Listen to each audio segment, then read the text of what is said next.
శ్రీమాత్రే నమః. ఈరోజు లలితా సహస్రనామంలోని అమ్మవారి యొక్క 53వ నామమైన శివ అంటే ఏంటో తెలుసుకుందాం. ఎక్కడొచ్చింది శివ అంటే శివకామేశ్వరాంకస్థ శివ స్వాధీన వల్లభ. అందులోని శివ అంటే ఏంటో తెలుసుకుందాం. ఈ నామంతో అమ్మవారిని నమస్కరించుకునేటప్పుడు ఓం శివాయై నమః అని చెప్పుకోవాలన్నమాట. సాధారణంగా మనం శివ అనే పదం వినగానే పరమశివుణ్ణి గుర్తు చేసుకుంటూ ఉంటాం. కానీ ఇక్కడ అమ్మవారినే శివ అని పిలుస్తున్నారు. ఎందుకంటే శివతత్వం నుంచి శక్తిని వేరు చేసి చూడలేం కాబట్టి. శివుడు చైతన్యం అయితే ఆ చైతన్యం వ్యక్తమయ్యే శక్తినే ఇక్కడ శివ అని అంటున్నారనమాట. అందుకే ఈ నామాన్ని బాహ్య అర్థంతో చూసుకున్నట్లయితే వ్యక్తమైన శివుడి యొక్క రూపమే శివ అంటే అర్థం అనమాట. ఈరోజు వీడియోలో శివుడు శివ ఇద్దరూ ఒక్కటేనా లేక ఒకే తత్వానికి రెండు స్థితుల అనేది ఈ చిన్న 2 అక్షరాల నామంలో దాగిన గూఢార్థాలేంటో తెలుసుకుందాం. ఈ నామం శివ అనేది వినటానికి చాలా చిన్నదిగా, చూడటానికి 2 అక్షరాలతో ఉన్నా కూడా ఈ నామం ఎంత గొప్పదో ఈరోజు మనం తెలుసుకోబోతున్నాం. చూడండి, మనందరికీ అచ్చులు హల్లులు అంటే తెలుసు కదా. తెలుగు అక్షరాలలో అచ్చులు అంటే స్వతంత్రంగా పలకగలిగే ధ్వనులు అనమాట. ఉదాహరణకి ఆ ఈ ఇవన్నీ కూడా మనం పూర్తిగా పలికినప్పుడు వచ్చిన శబ్దాలు మాత్రమే. అందుకే వీటిల్ని అచ్చులు అని అంటున్నాం. కానీ హల్లులు అంటే అలా కాదు. ఇక్కడ హల్లులు అంటే అచ్చు సహాయం లేకుండా పూర్తిగా పలకలేని అక్షరాలన్నమాట. ఉదాహరణకి క గ ఛ ఇవన్నీ కూడా చూడండి మనం పలకలేం. ఆ ఖాకి ఆ కలిపితేనే అది కా అవుతుంది. అలానే ఈ శివ అనే అక్షరం కూడా స మరియు ఈ 2 అక్షరాలు అంటే హల్లుకి అచ్చు కలిపితేనే అది సి అయిందనమాట. అలానే వ మరియు ఆ ఈ 2 కలిసినప్పుడే అది వా అయిందనమాట. ఇలా చూసుకున్నట్లయితే ఇది మొత్తం కూడా 4 అక్షరాలతో మనకి కనిపిస్తూ ఉంటుంది. ఆ 4 అక్షరాలు 2 అక్షరాలుగా కలిసి మనకి శివ అని అర్థమవుతుంది అనమాట. కానీ ఇక్కడ మరి జాగ్రత్తగా గమనించినట్లయితే ఈ శివలో మొదటి స, ఈ సా అనేది సాకారం. ఆ సా సీగా మారటానికి దానికి ఈ అనే అక్షరం అవసరం. అలా ఈకారం చేరినప్పుడు ఇప్పుడు సాకారం ఈకారం ఈ రెండింటినీ గమనిస్తే సాకారం శివతత్వం అవుతుంది, ఈకారం శక్తితత్వం అవుతుందన్నమాట. అలానే వా, ఈ వా కూడా ముందు వ మరియు ఆ ఈ 2 అక్షరాలని కలిపితేనే అది వా అవుతుందన్నమాట. అందులో వాకారం శివతత్వం అనుకుంటే వాకు దీర్ఘానికి సహాయపడే ఆ ఆకారం శక్తితత్వం అవుతుందన్నమాట. అంటే ఈ 4 అక్షరాలు కూడా శివశక్తులుగా ఒకదానిలో ఒకటి అల్లుకొని ఉన్నాయన్నమాట. దీనిని కేవలం 4 అక్షరాల విభజనలాగా చూడకూడదన్నమాట. చూడండి, ఇక్కడ తాంత్రిక సాంప్రదాయంలో అక్షరాలు అనేవి కేవలం మనం మాట్లాడటానికి రాయటానికి ఉపయోగించే చిహ్నాలు కాదనమాట. ప్రతి అక్షరంలోనూ ఒక దైవశక్తి వ్యక్తమవుతుందని భావిస్తున్నారు. పరాశక్తి ముందుగా శబ్దశక్తిగా వ్యక్తమై తరువాత అక్షరాలుగా విస్తరించి వాటి నుంచే మాటలు, నామాలు, భావాలుగా వ్యక్తమవుతాయని చెప్తున్నారనమాట. ఈ విధంగా శబ్దం కూడా అమ్మవారి శక్తే, అక్షరాలు కూడా అమ్మవారి శక్తే అనే భావాన్నే ఇక్కడ శబ్ద బ్రహ్మతత్వం అని అంటున్నారనమాట. ఇక్కడ శివతత్వాన్ని సూచిస్తున్న హల్లులు ఏవైతే ఉన్నాయో అవి శక్తితత్వమైన స్వరాలు ప్రవేశించినప్పుడు మాత్రమే దాని పూర్తి నామం శబ్దరూపంగా ప్రాణం పొందుతుందన్నమాట. ఇప్పుడు దీన్ని గమనించినట్లయితే ముందు సాకారంతో శివతత్వం అంటే శివుడు కనిపిస్తున్నాడు, తర్వాత ఈకారంతో శక్తితత్వం అమ్మవారు కనిపిస్తున్నారు. ఇదే భావాన్ని కూడా అధిగమిస్తుందన్నమాట. ప్రతి శివాంశలో శక్తి ఉంది. ఇక్కడ ప్రతి శక్తి వ్యక్తీకరణకు శివ చైతన్యం ఆధారం. అందుకే శివ అనే 4 ధ్వనుల నిర్మాణాన్నే శివశక్తి ఐక్యత్వానికి సంకేతంగా ఇక్కడ దర్శనమిస్తున్నారనమాట. చూడండి, ఈ శివలో సా ఏదైతే ఈ సాకారం ఉందో ఆ సాకారం అనేది అవ్యక్త స్థితి అనమాట. ఎప్పుడైతే ఆ సాకి ఈ కలిసిందో సి అయిందో అంటే శక్తి స్పందించింది అని అర్థం. ఎప్పుడైతే శక్తి స్పందించిందో అది వ్యక్తమైన శబ్దంగా మారుతుందన్నమాట. అలాగే వాకారంలో ఆధారతత్వం ఉంటే ఆ వాకి ఆకారం చేరినప్పుడు అది వ్యక్తీకరణ శక్తిగా మారుతుందన్నమాట. అప్పుడు అది వా అయినప్పుడు వ్యక్తమైన ధ్వనిగా స్పందిస్తుంది. అలా ఈ 2 కలిస్తే శివ అనేది వస్తుందన్నమాట. ఎప్పుడైతే ఈ శివ అనే నామాన్ని మనం పలుకుతామో శివతత్వాన్ని శక్తితత్వాన్ని రెండు కలిపి మనం పలుకుతున్నట్లుగా ఇందులోని రహస్యార్థం చెప్తుందన్నమాట. మన శాక్తతత్వంలో కూడా పరాశక్తిని చూస్తే ఈ భావం మరింత విస్తరించిపోతుందన్నమాట. ఇక్కడ అమ్మవారు కేవలం మనుషులకే తల్లి కాదు, జగన్మాత ఈవిడ. అంటే దేవతలకు, జీవులకు, పంచభూతాలకు, బ్రహ్మాండాలకు మూలమైన సృష్టి శక్తి ఇక్కడ అమ్మవారు అన్నమాట. ఒక జీవి శరీర రూపంగా ఈ ప్రపంచంలోకి రావడానికి ఆ తల్లి గర్భం అవసరమైనట్లే మొత్తం సృష్టి వ్యక్తం అవ్వటానికి కూడా ఒక మహాగర్భశక్తి ఉందని మన శాక్తతత్వం చెప్తుందనమాట. ఆ మహాగర్భమే ఇక్కడ పరాశక్తిగా చెప్పబడింది.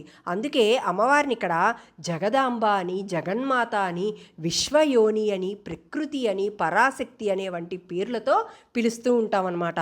మనుష్య తల్లి తన గర్భంలో ఒక శిశువుని ధరించి బయటికి తీసుకువస్తే పరాశక్తి తనలో సమస్త నామరూప జగత్తును ధరించి వ్యక్తం చేస్తుంది అనే తత్వభావన ఇందులో ఉందన్నమాట. అయితే ఇక్కడ మనం అర్థం చేసుకోవాల్సింది ఏంటంటే సృష్టికి ముందు ఈ శక్తి ఎక్కడ ఉంది అని. శక్తి ఎక్కడో వేరుగా ఉంది, తరువాత శివుడి దగ్గరికి వచ్చింది అని కాదు. ఇక్కడ ఈ రహస్య వాక్యానం చెప్పదలుచుకున్న గొప్ప విషయం ఏంటంటే శక్తి శివుడిలోనే ఉంది. అందుకే ఇక్కడ శివ అనే పదంలో మధ్య భాగాన్ని సృష్టి శక్తిగా చూసి దానిని శివతత్వానికి చుట్టుముట్టి ఉన్నట్లుగా ధ్యానిస్తున్నాం అనమాట. అందుకే ఇక్కడ శివుడు చైతన్యమైతే శివ అనే పదం ఆ చైతన్యపు సృజనాత్మక శక్తి అనమాట. శివుడు బీజం అనుకుంటే శివ అనే నామం ఆ బీజంలో దాగి ఉన్న మొలకెత్తించే శక్తి అనమాట. శివుడు అగ్ని అనుకుంటే శివ అనేది ఆ అగ్నిలో సహజంగా ఉన్న వేడి అనమాట. శివుడు సూర్యుడు అనుకుంటే శివ అనేది ఆ సూర్యుడి యొక్క కాంతి. చూడండి, ఈ ఉదాహరణలన్నింటిలో కూడా మనకి కనిపిస్తున్న విషయం ఒక్కటే. రెండింటినీ మాటల్లో వేరు చేయవచ్చేమో కానీ నిజానికి పూర్తిగా మనం వాటిని వేరు చెయ్యలేమని. చూడండి, దీనికి ఉదాహరణ ఎంత చక్కటి ఉదాహరణ చెప్పుకోవచ్చు అంటే మనం ఒక తల్లి తన చిన్నపిల్లవాడితో దాగుడు మూతలు ఆడుకుంటుంది అనుకోండి. ఏం చేస్తుంది? మొదట తల్లి వెళ్ళి దాక్కుంటుంది, పిల్లవాడు తల్లిని వెతుకుతాడు.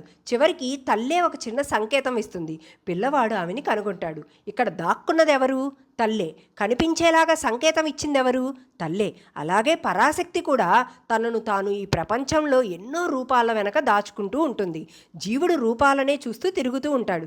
ఒకరోజు గురువు ద్వారా కానీ, శాస్త్రం ద్వారా కానీ, భక్తి ద్వారా కానీ, ధ్యానం ద్వారా కానీ జ్ఞానం కలిగినప్పుడు నేను వెతుకుతున్న అమ్మ బయట ఎక్కడో లేదు, ఈ సృష్టి మొత్తం కూడా ఆమె శక్తిలోనే నిండి ఉన్నది అని అర్థమవుతుందన్నమాట.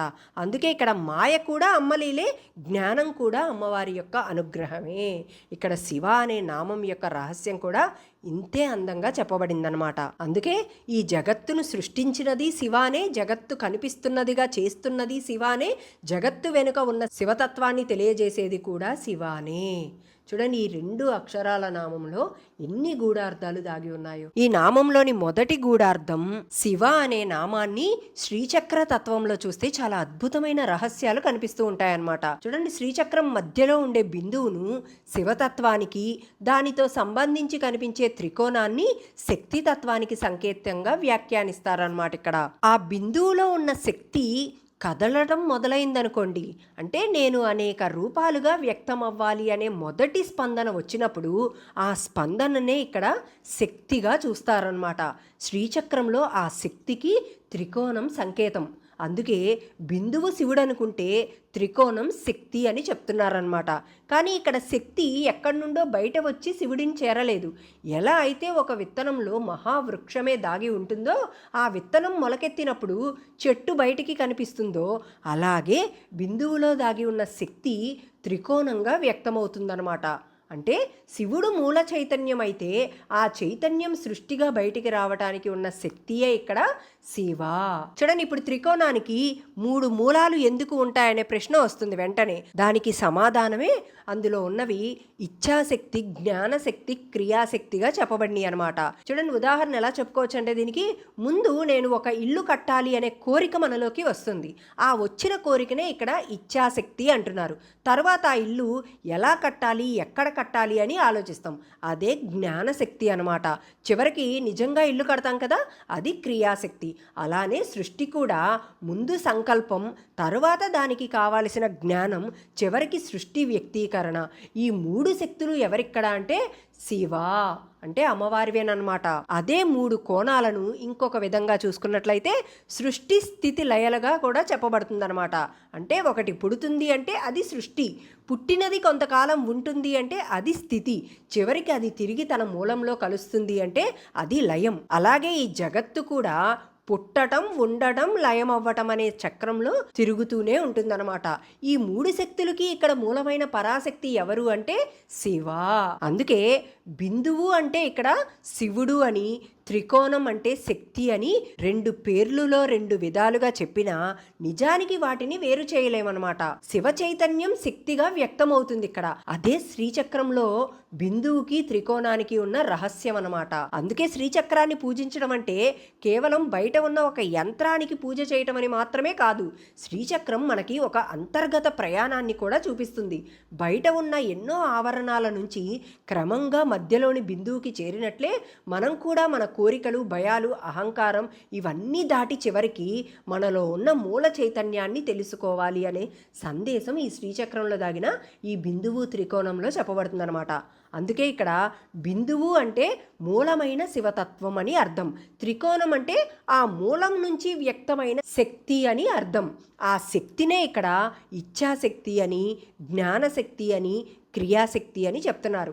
అలాగే ఆ శక్తిని సృష్టి స్థితి లయం అని కూడా చెప్తున్నారనమాట. అందుకే శివ అనే నామం మనకేం చెప్తుందంటే శివుడు మూలం అయితే శివ అంటే ఆ మూలంలోని శక్తి. ఆ శక్తి ఎప్పుడైతే విస్తరిస్తుందో అప్పుడే ఈ జగత్తంతా కూడా మనకి కనిపిస్తుందన్నమాట. మళ్ళీ ఆ జగత్తంతా చేరేది ఎక్కడికి అంటే అదే శివశక్తి యొక్క ఐక్యతత్వంలో అని ఇక్కడ అర్థం వస్తుందన్నమాట. ఏం చెప్పారు ఇక్కడ అంటే శ్రీచక్రంలో ఎన్నో ఆవరణలు ఉంటాయి. అలానే మన జీవితంలో కూడా ఎన్నో సమస్యలు, ఎన్నో సంతోషాలు, ఎన్నో దుఃఖాలు ఉంటాయి. కానీ సాధకుడు శ్రీచక్రంలో అటువంటి ఆవరణలన్నీ దాటుకొని మధ్యలో బిందువుకి చేరాలి. అలానే మనం కూడా బాహ్యంగా చుట్టుకున్న ఈ బంధాలన్నీ దాటి ఆ మధ్యలో ఉన్న మూల చైతన్యాన్ని చేరుకోవాలన్నమాట. అలాగే శివ అనే నామాన్ని శమన శక్తితో కూడా చూడవచ్చు అనమాట. అంటే మనలో కలిగే అశాంతి బయట ప్రపంచం వల్ల మాత్రమే కాదు. చూడండి, కోరికలు, భయాలు, గత జన్మ స్మృతులు, భవిష్యత్తుపై ఆందోళన, అహంకారం, ద్వేషం, అసంతృప్తి ఇవన్నీ కూడా మన మనసులో నిరంతరం అలలను సృష్టిస్తూనే ఉంటాయి. అమ్మవారి శక్తి ఆ అలలను బలవంతంగా నాశనం చేయడం అని కాదు ఇక్కడ, వాటి మూలమైన అజ్ఞానాన్ని క్రమంగా శమింపజేస్తుంది అని అర్థం. అందుకే అమ్మవారిని ఇక్కడ శివ అని పిలిచినప్పుడు మన మనసుకి శాంతినిచ్చేటట్లు చేసే చైతన్య శక్తి అనే భావం వస్తుందన్నమాట. ఇక్కడ నిజమైన శాంతి అంటే మనలో ఉన్న సమస్యలన్నీ ఒకేసారి పోవటం అని అర్థం కాదు. సమస్య మధ్యలో ఉన్నా సరే మన మనసు తన కేంద్రాన్ని కోల్పోకపోవడం అన్నమాట. అంటే భక్తిలో ఈ స్థితిని అమ్మవారి యొక్క అనుగ్రహంగా చూస్తారనమాట. అమ్మవారి కృప వల్లే భావోద్వేగాలన్నీ తగ్గి దాని యొక్క తీవ్రత తగ్గి మన మనసులో వివేకం పెరుగుతుందనమాట. అందుకే ఇక్కడ శివ అనేది శుభాన్ని మాత్రమే ఇచ్చే దేవత అని కాకుండా అశాంతిని శమింపజేసే చిత్తశుద్ధి కలిగించేది అని అర్థం వస్తుందన్నమాట అమ్మవారికి ఇక్కడ. అది శివ అనే నామానికి అర్థం ఇక్కడ. రేపు శివ స్వాధీన వల్లభ అంటే ఏంటో తెలుసుకుందాం. రేపు మళ్ళీ ఈ నామం ద్వారా కథలోకి వెళ్ళబోతాం మనం. శ్రీమాత్రే నమః.